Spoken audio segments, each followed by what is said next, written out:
बिस्मिल्लाहिर्रहमानिर्रहीम। मैं हूं सईद इमरान वदूद और आज के इमरान नामे में एक ऐसी स्टोरी लेकर हाजिर हुआ हूं जो आपको दुनिया की बेज़बाती, दौलत की बेवफाई और वक्त के बदलने के हवाले से एक इंतहाई सबक आमोज़ सबक आप तक जो है वो पहुंचेगी। नाज़रीन, ये कहानी एक इस्फ़हानी ख़ानदान की है जिनका ताल्लुक़ कलकत्ता से था।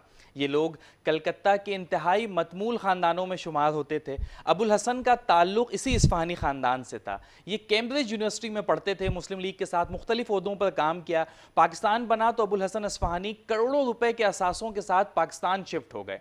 ढाका और कराची ये दोनों इनके तिजारती और कारोबारी मरकज़ थे। इन दोनों शहरों में इनके कारखाने, कोठियाँ, प्लाजे, फार्म हाउसेज और ज़मीनें थीं। अमेरिका में सफ़ीर की तैनाती का मरहला आया तो कायद आज़म मोहम्मद अली जिन्नाह ने इस्फ़हानी साहब को पहला सफ़ीर बनाकर अमेरिका भिजवा दिया। ये वहाँ 5 साल सफ़ीर रहे, फिर 2 साल बरतानिया में हाई कमिश्नर रहे, 1 साल सनत और तिजारत के वफाकी वज़ीर बने। भुट्टो साहब का दौर आया तो उन्हें अफ़गानिस्तान में सफ़ीर बनाकर भेज दिया गया। ये इस्फ़हानी साहब का सफारती और सियासी प्रोफाइल था, जबकि दूसरी तरफ ये माशी और तिजारती मैदानों में भी दिन दुगनी और रात चुगनी तरक्की करते रहे। ये सदर अयूब खान दौर में उन 22 ख़ानदानों में शामिल थे जो मुल्क के ज़्यादातर वसाइल के मालिक थे। इस्फ़हानियों के बारे में एक दिलचस्प बात कही जाती थी कि आप पाकिस्तान के किसी हिस्से से कोई शय खरीदें, मुनाफे का एक हिस्सा किसी न किसी ज़रिए से होता हुआ इस्फ़हानी ग्रुप तक पहुँच जाएगा। अबुल हसन इस्फ़हानी के 3 बच्चे थे। सिकंदर इस्फ़हानी इनके बड़े साहबजादे थे।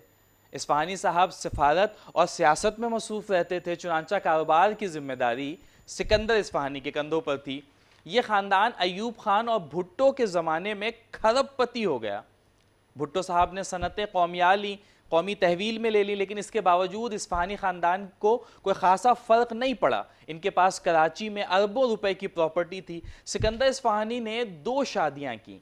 पहली अहलिया से 4 बच्चे, दूसरी अहलिया बे औलाद रहीं। 1990 की दिहाई में इस ख़ानदान में जायदाद का झगड़ा शुरू हुआ। अदालतों और कचहरियों का मामला चला तो नौबत यहाँ तक आ गई कि कराची शहर, जो कभी इस्फ़हानी ख़ानदान का घर कहलाता था, इस शहर में सिकंदर इस्फ़हानी के रहने के लिए कोई छत ना बची। सिकंदर इस्फ़हानी सिंध क्लब में शिफ्ट हो गए। ये 2 साल क्लब में रहे और दिसंबर 2013 में इसी क्लब में इनका इंतकाल हो गया। क्लब से इनका जनाजा उठा।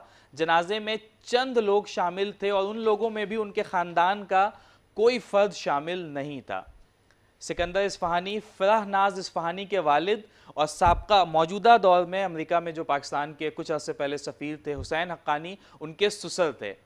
नाज़रीन, ये है दौलत की बेवफाई और दुनिया की बेसबाती का एक वाक़या। अब मैं आपको पाकिस्तान के 5 बड़े सनती ग्रुपों में शामिल एक दूसरे ख़ानदान की कहानी सुनाता हूँ। मुलाहिज़ा कीजिए, यह है सहगल ख़ानदान, जो कि अयूब खान दौर के उन्हीं 22 ख़ानदानों में पहले 5 ख़ानदानों में शुमार होता था। ये लोग चकवाल के रहने वाले थे। ये दूसरी जंग से पहले कलकत्ता गए, वहाँ चमड़े का कारोबार शुरू किया और इस कारोबार पर मोनोपोली कायम कर ली। ये लोग क़याम पाकिस्तान के बाद कराची आ गए। सहगल ख़ानदान ने 50 की दिहाई में कोहिनूर टेक्सटाइल के नाम से फैसलाबाद में और रावलपिंडी में 2 कारखाने लगाए।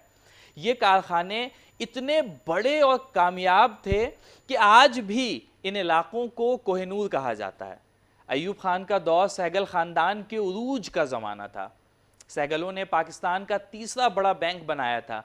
ये घी की सनत में आए, रेयान कपड़े का काम शुरू किया, केमिकल और मशीनरी के शोबों में आए और उरूज को हाथों में थाम लिया। मोहम्मद यूसुफ सहगल इस ख़ानदान के सरबराह थे। ये 1993 में वफ़ात पाए। इनकी तदफीन से कबल ही ख़ानदान में फूट पड़ गई। बच्चे दौलत और जायदाद के लिए लड़ने लगे और आज इस ख़ानदान का सिर्फ नाम बचा है। नाज़रीन, कहानी यहाँ पर ख़त्म होती है और हमारी तारीख़ इस तरह की कहानियों से भरी पड़ी है जो हमें हर गुज़रते दिन के साथ, हर गुज़रते वक्त के साथ ये सबक देती है कि ये दुनिया किस कदर बेवफा है। ज़िंदगी के मेले में गफलतों के मारे हम बस यही समझते हैं, है आज जिसको दफनाया, बस उसी को मरना था, और इसी धोखे ने हम सबको अपने जकड़ में लिए रखा। आज के इमरान नामा से इजाज़त चाहता हूँ। अल्लाह हाफ़िज़।